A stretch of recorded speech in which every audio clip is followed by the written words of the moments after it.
What stage of life are you in right now? When you start getting closer to retirement, you might have a different financial plan than you did when you originally started.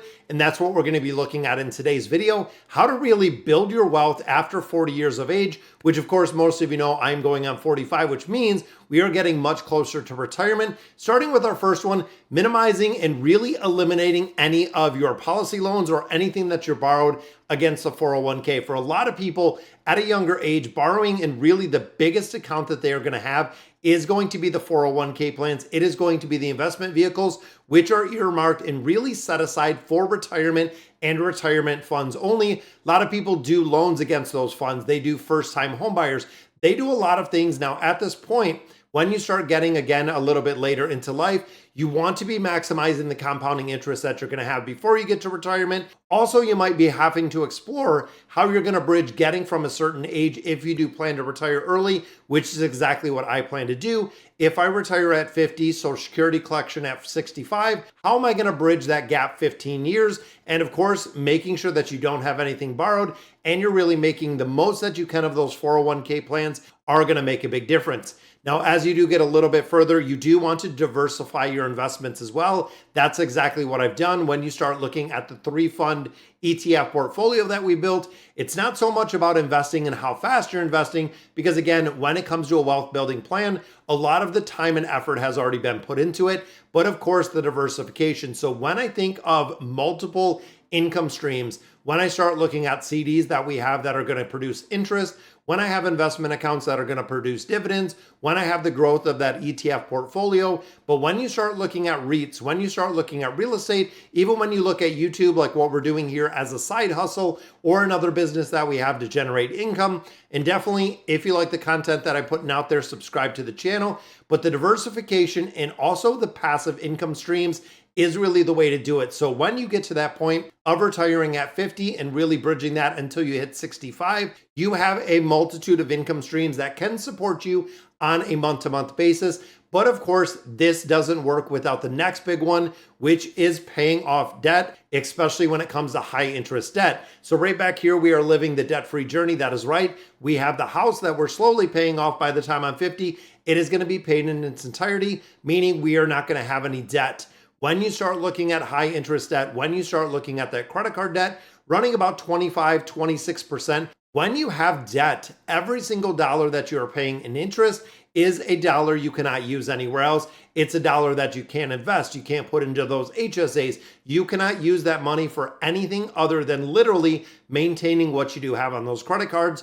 That's a majority of the reason why when you look at those high interest credit cards and they say the balance is going to take you 19, 25, whatever it is, years to pay that off, you want to eliminate that as soon as possible. Even when you think of high interest debt, and this is where it kind of changed my mind, is when you think of the debt itself. Imagine if you had an investment vehicle that would guarantee a 20, a 25% return on an annual basis, guaranteed. That is what high interest debt is doing, and that will really put your entire retirement and honestly your well-being, your financial future, and your kids' generational wealth at risk by carrying this high interest debt. A lot of people haven't learned to live outside of their means, or they've learned to live outside of their means. They haven't learned to live within their means, which means cutting back on some of the things in life. And it might be short term, even while you get your debt under control. But honestly, eliminating debt and really that high interest debt should be your absolute number one priority goal when it comes to the elimination and the generation of wealth. At any age, high interest debt is going to absolutely decimate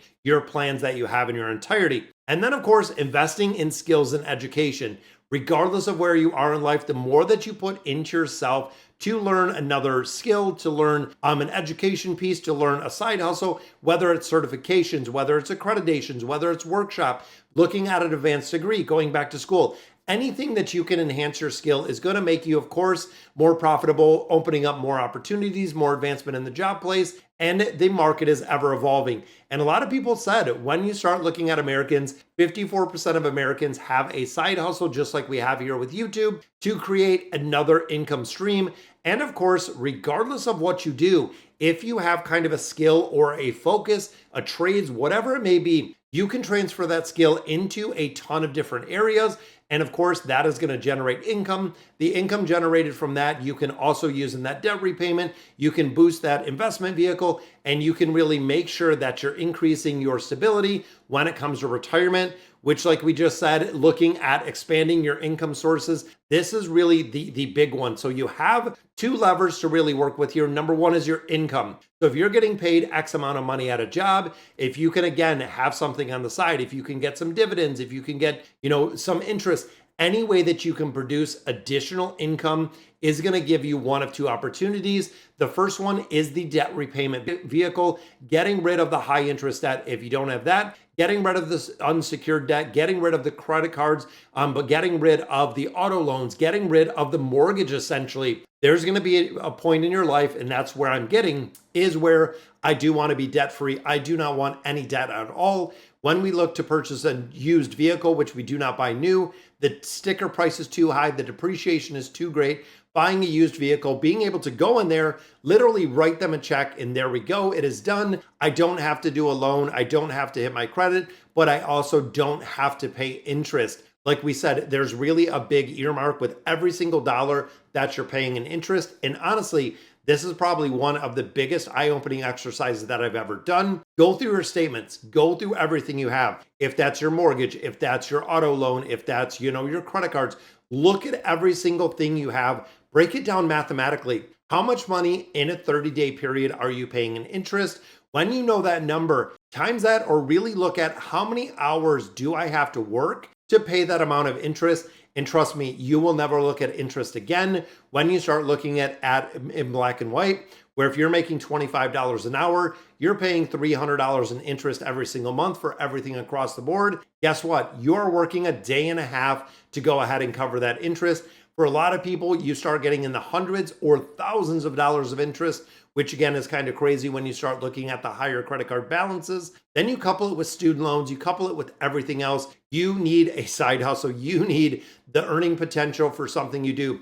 And of course, this is the time when you really explore something that you love. I've been in the financial education and the financial literacy space for probably about a decade now, and it is something that I absolutely love. Being able to sit down and counsel people financially, coming up with a budget, coming up with a spending plan, and really seeing them prosper from that. Seeing people that have went from a very low credit score to a high credit score, buy their first car by themselves, get their first home by themselves, starting to invest, starting to put money into 401k, and really building a future that is going to change not only themselves, but also their kids and their grandkids. It is literally a game changer when you start building wealth. And when you look at the ways to build wealth, again, it is not about scrimping and saving, cutting literally everything out of your life, going 100% frugal. It is about making decisions because, of course, when you spend a dollar, let's say you spend $5 on a coffee, and of course, one $5 coffee is not going to change your life. But if you're doing that 5 days a week and $25 every single week, now you're at $100 a month. That $100 could probably be used somewhere else, or you could find some cheaper variations. But again, you got to know exactly what is important to you, what is going to be the priority when it comes to your wealth building journey, and where exactly can you save money. So guys, some really good tips on how to build wealth in your 40s, and I'll catch you in the next video.